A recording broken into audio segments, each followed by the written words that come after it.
사도행전 28장에서 가장 극적인 열쇠들, 매 장마다 이 강철문을 열고 그 다음 단계로 넘어가는 이 사도들의 모습이 정말 긴박감 넘치는 이야기로 가득 채워져 있지만, 그 중에 가장 이건 정말 결정적인 강철문을 열고 나가는 그런 챕터다라고 생각되는 게 세 곳이 있는데, 하나가 우리가 지난 주일 함께 나눈 2장입니다. 성령께서 이 제자들에게 강림하셔서 그들이 새로운 권능을 받고, 그리고 세상과 소통하는 새로운 체험을 갖게 되고 또 증인으로 서게 됩니다. 하지만 그들은 아직 예루살렘 안에 있었습니다. 그리고 9장입니다. 9장에서는 몇 주 전에 또 말씀을 전해드렸죠. 사울이라고 하는 사람이 바울로 변화가 됐죠.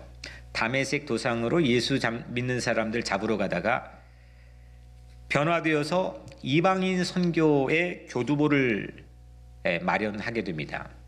그런 임무를 하나님께서 준비하게 되죠. 그래서 2장, 9장, 그리고 15장에 보면 이 바울과 베드로가 예루살렘에서 만나 제자들과 회의를 합니다. 사람들이 이 바울이 이방인을 위한 사도로 있는 것 자체를 인정을 사람들이 안 해주기 때문에 그걸 예루살렘 회의를 통해서 공식적으로 이방인의 사도로 인정해주고 인준해주는 그런 내용이 15장에 나와 있습니다.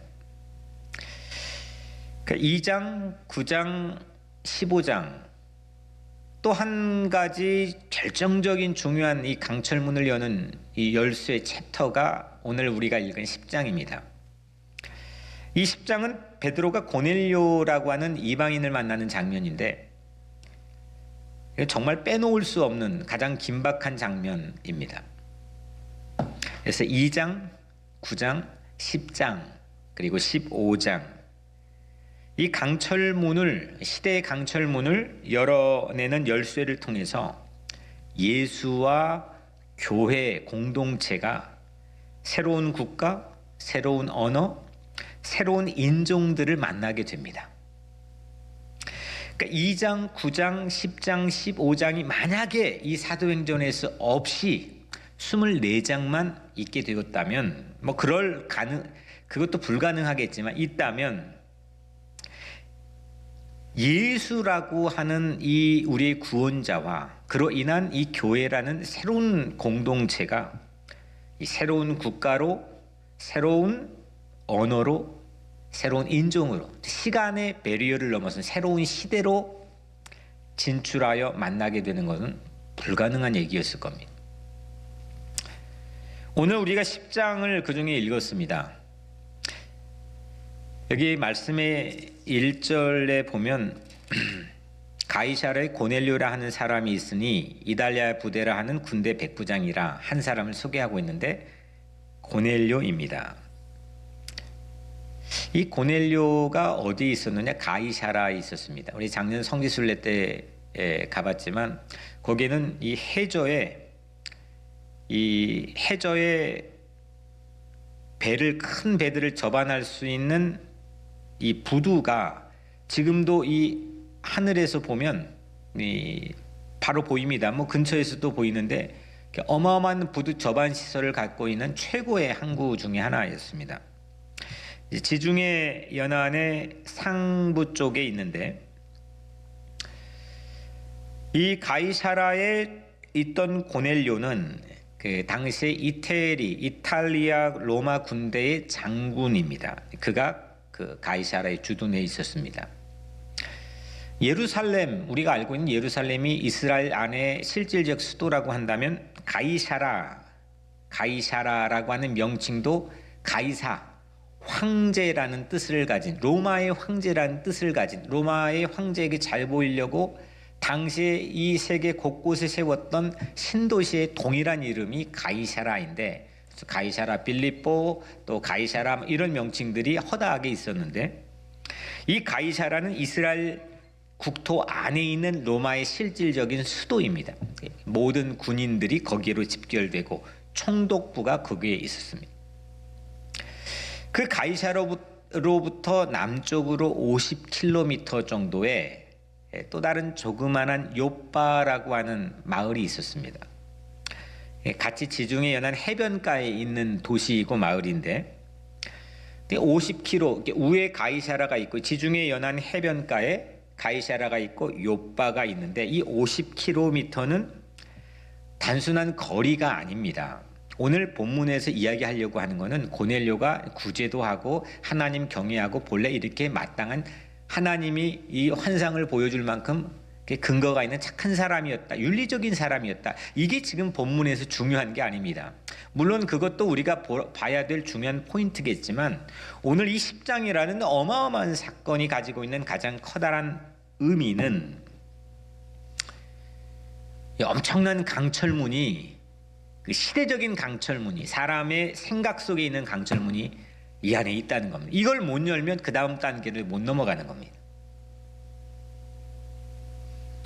그래서 50km는 단지 거리가 아닙니다. 이건 지리적 디스턴스가 아니라 이 사이에는 사상의 강철문, 이데올로기의 강철문, 인종의 강철문, 종교의 강철문, 제국의 모든 편견들, 우리 가지고 있는 모든 편견들의 가로막고 있는 강철문이 가이사라와 요빠 사이에 있었던 겁니다.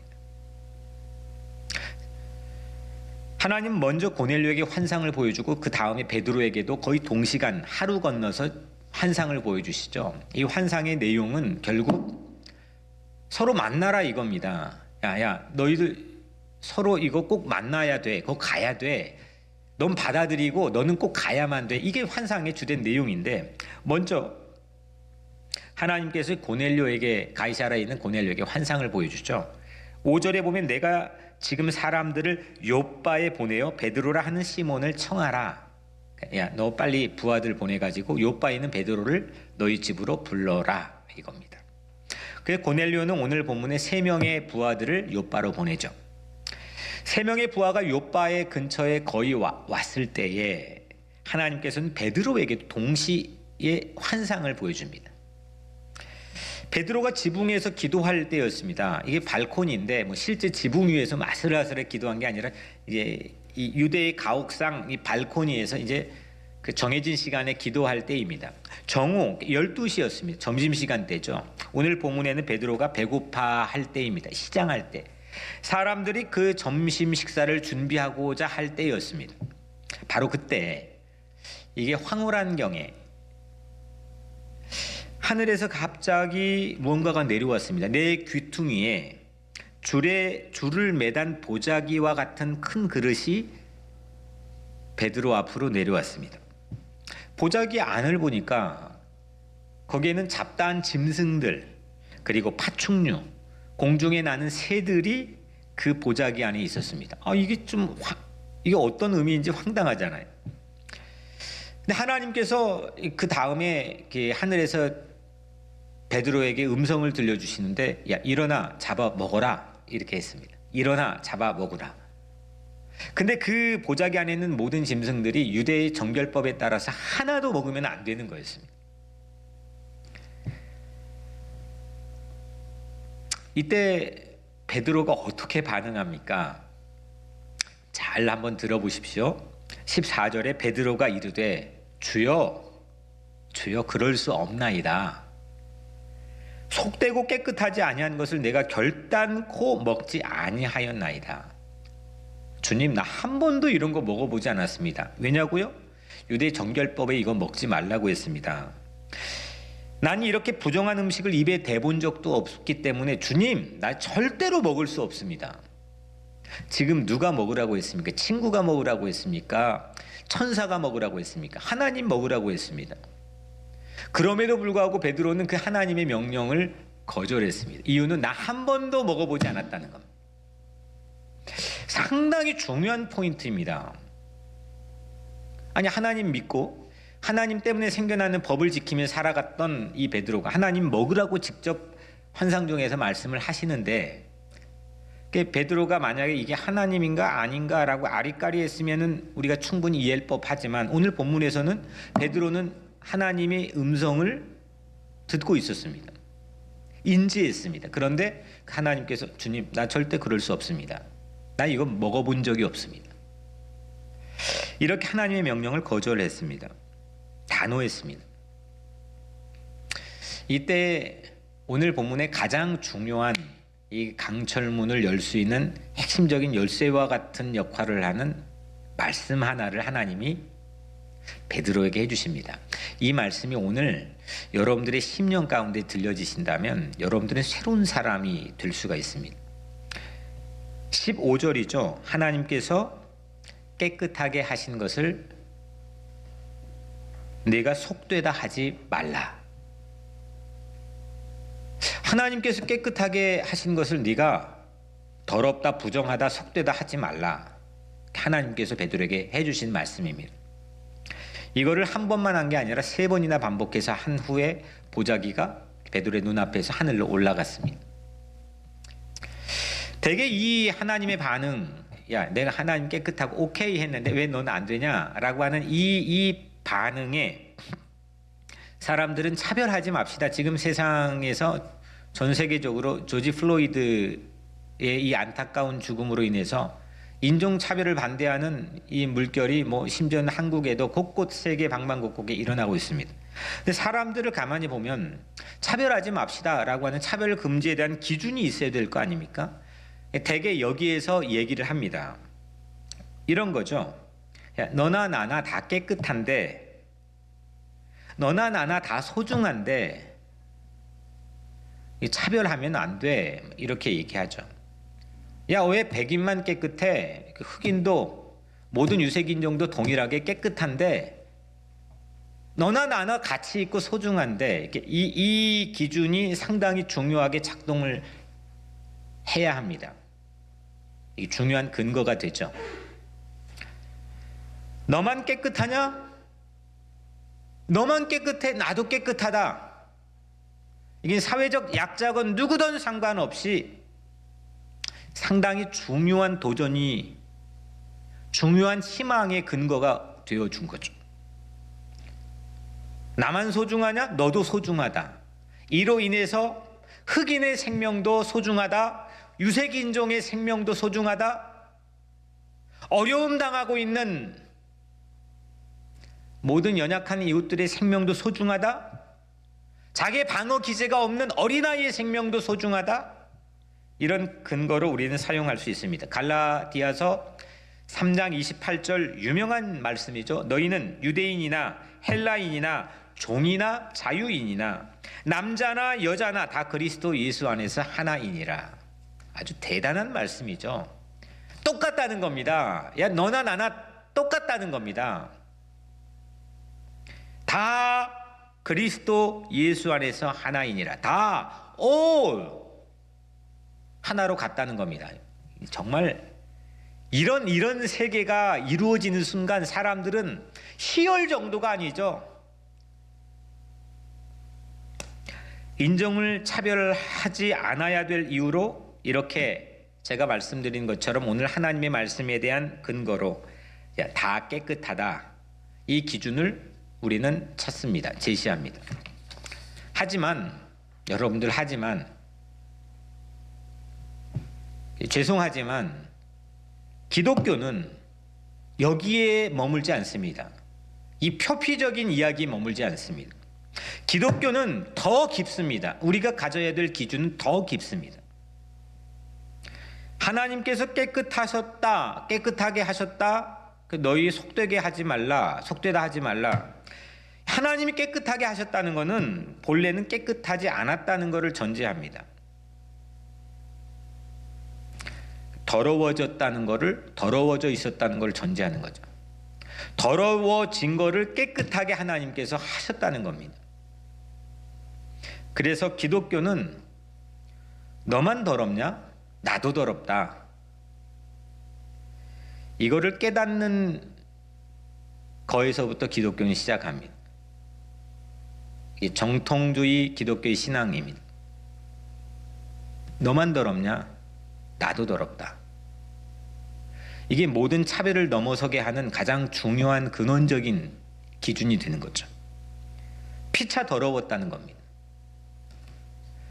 씻을 수 없는 죄를 그리스도의 십자가 사랑으로 하나님께서는 깨끗하게 씻어줬다는 거죠. 이 그리스도의 사건이 우리에게 올 수 있는 가장 중요한 이유는 너만 더럽냐? 나도 더럽다. 그래서 복음의 능력은 너만 더럽냐? 나도 더럽다. 하나님께서는 깨끗하게 우리를 더러움에서 구원해 주시고 씻어 주셨다는 겁니다.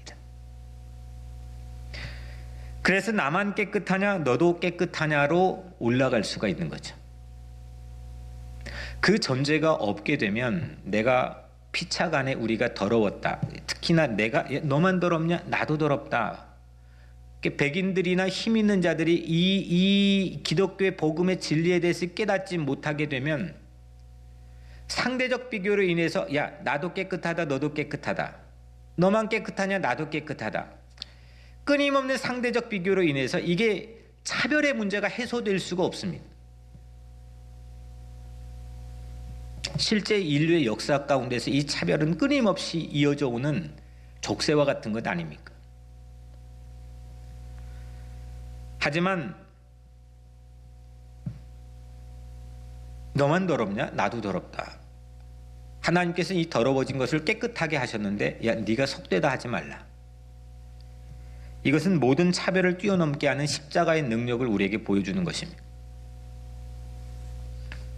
인종차별을 막는 기독교적인 방식은 뭐냐? 나 자신을 먼저 보는 겁니다. 이게 인종만 있겠습니까? 여러분들은 어떻습니까? 우리 각자의 이 안에 있는 이 깊은 뿌리 깊은 편견, 나는 가장 마음이 넓은 사람 같고 나는 예수를 믿어서 가장 편견의 장벽을 모두 뛰어넘어 세상을 넓게 보는 사람 같지만 정말 우리 안을 들여다보면 그렇습니까? 정말 이 인류의 최종적으로 마지막까지 끈덕지기 악의 역할의 악의 씨앗의 역할을 하는 이 편견이라는 이 무지막지 않는 문화적 이데올로기. 하지만 모든 차별, 인종차별을 막는 기독교적인 방식은 먼저 나를 주님 앞에서 하나님 앞에서 보는 겁니다. 나는 깨끗하지 않았습니다. 그런데 예수를 통해 하나님께서 나를 깨끗하게 해주셨습니다. 난 정말 깨끗하지 못했습니다. 난 자격이 없었습니다. 나는 사도 바울의 고백처럼 죄인 중에 괴수였습니다. 나는 벌레만 뜬 못한 사람이었습니다.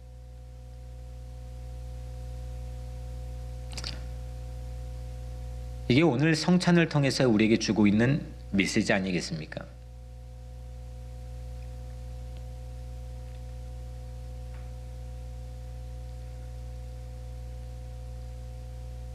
내가 속되다 하는 모든 것, 내가 속되게 여겼던 모든 것, 내가 부정하게 여겼던 모든 것, 하나님께서는 깨끗하게 하실 수 있는 분입니다. 베드로는 예수님에게 마태복음 16장에 천국 열쇠를 받게 되죠. 교회 음부의 권세가 이기지 못하는 교회를 네 이름 위에 세워주겠다. 내가 너에게 천국 열쇠를 주리니 네가 하늘에서도 매면 열릴 것이고 땅에서 풀면 풀리리라. 이렇게 말씀했죠. 천국 열쇠를 받은 이 교회의 수장이 되었습니다. 약속받았습니다. 그런데 오늘 10장 이전 모습 가지고는 그 열쇠의 열자의 이 역할도 못할 뻔했는데 오늘 베드로는 10장 이후로 강철문을 여는 열쇠의 역할을 갖게 되죠. 진짜 열쇠를 갖는 사람이 됩니다. 하나님이 오케이 하셨기 때문입니다. 하나님은 유대인도 이방인도 다 오케이 하셨습니다. 죄인인 우리들 나를 향해서도 하나님이 오케이 괜찮아 이렇게 말씀해 주십니다. 우리도 다시 이제 세상을 향해서 오늘 말씀의 제목처럼 다시 오케이 해야 됩니다. 고넬료에게가 베드로는 깨닫습니다. 34절 35절이죠. 내가 참으로 하나님은 사람의 외모를 보지 아니하시고 각 나라 중 하나님을 경외하며 의를 행하는 사람은 다 받으시는 줄 깨달았도다.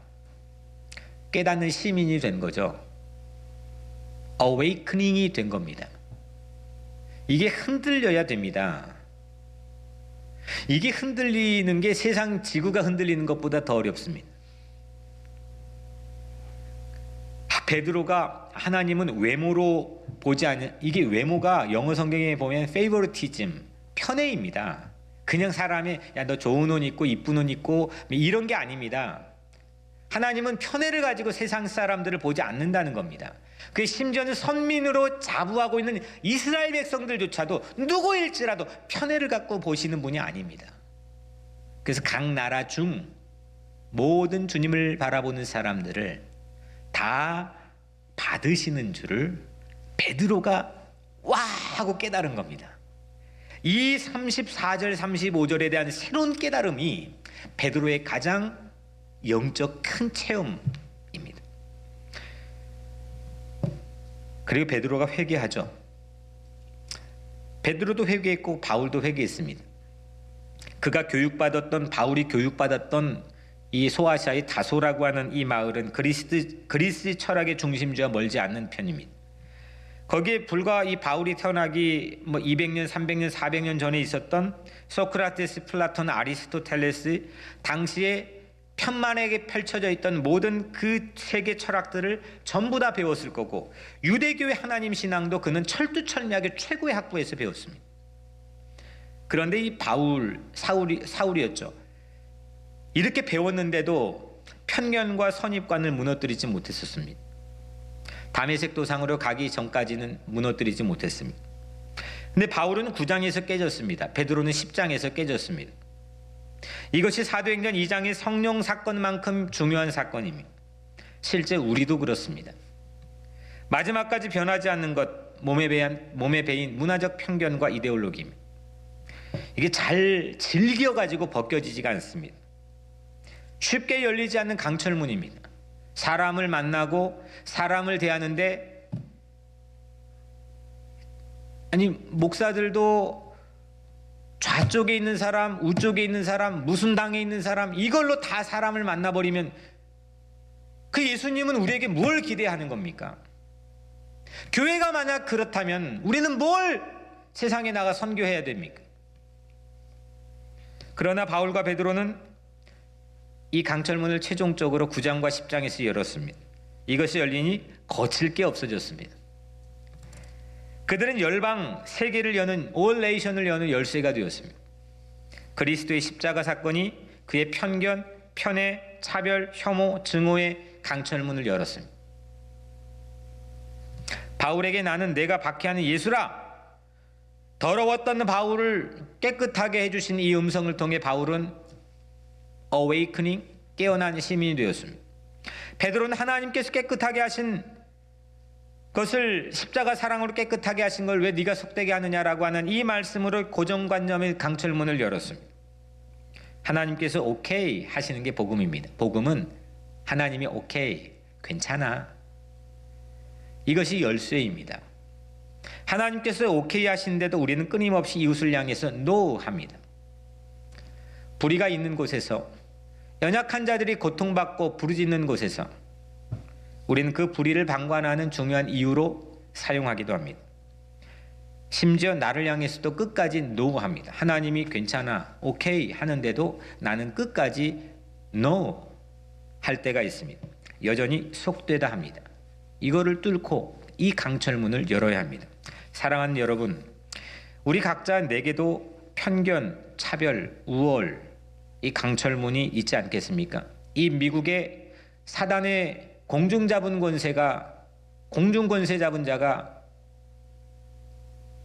팽배하게 만든 이 우월, 편견, 차별, 이 시대의 문화 속에서 우리 몸에 배어 있지 않겠습니까?